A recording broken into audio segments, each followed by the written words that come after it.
ትግላችን ገና ድል ያደርጋል እግዚአብሔር ቃል ገና ለምን ይዞራል ለአራቱ ማዕዘን ታላቅ የወንጌል ስርጭት ኮንፈረንስ በቦሌ ቃለ ሕይወት ቤተክርስቲያን ተዘጋጅቷል። አንድ ተጨማሪ ሰው ለኢየሱስ ከመጋቢት 6 ጀምሮ እስከ መጋቢት 27 2018 ዓ.ም ስለ ክርስቶስ መልእክተኞች ነን በሚል መሪ ቃል ታላቅ የወንጌል ኮንፈረንስ ተዘጋጅቷል። አንድ ተጨማሪ ሰው ለኢየሱስ። በዚህ ኮንፈረንስ ላይ አዳዲስ ሰዎችን እየጋበዝን ደግሞ ላልዳኑ ሰዎች እየመሰከረን እየጸለየን ሁላችንም እንድንሳተፍ ቤተክርስቲያን ታላቅ ጥሪ ታቀርባለች። አንድ ተጨማሪ ሰውን ለኢየሱስ። እያንዳንዳችን በዚህ የወንጌል ስርጭት በመካፈል አንድ ተጨማሪ ሰው ለክርስቶስ በማምጣት የበኩላችንን አስተዋጽኦ እንድናደርግ በጌታ ፍቅር አሳስባቸዋለሁ። አንድ ተጨማሪ ሰው ለኢየሱስ። ሁላችንም አንድ ሰው ለክርስቶስ ለመማረክ ብዙዎችን ወንጌል በመመስከር እንድንሳተፍ ነው። እንግዲህ ይህን የሰላም ወንጌል ይዘን መቀመጥ የለብንም። ይህን የሰላም ወንጌል ለአካባቢያችን ለሕዝባችን ሁሉ እናደርሳለን።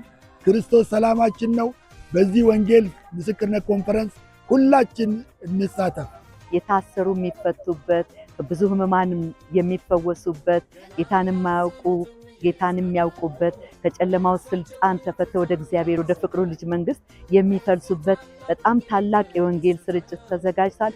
አንድ ሰው ለክርስቶስ ያዛችሁ እንድትመጡ እንድትመሰክሩ ይዛችሁ እንድትመጡ እናበረታታችኋለን።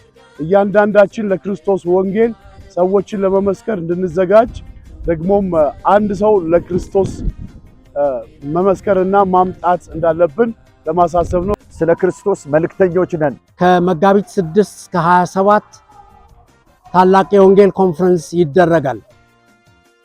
ቤተክርስቲያን በምድር ላይ የምትኖርበት ዋና ምክንያቷ ለታላቁ ተልእኮ መሳካት ነው።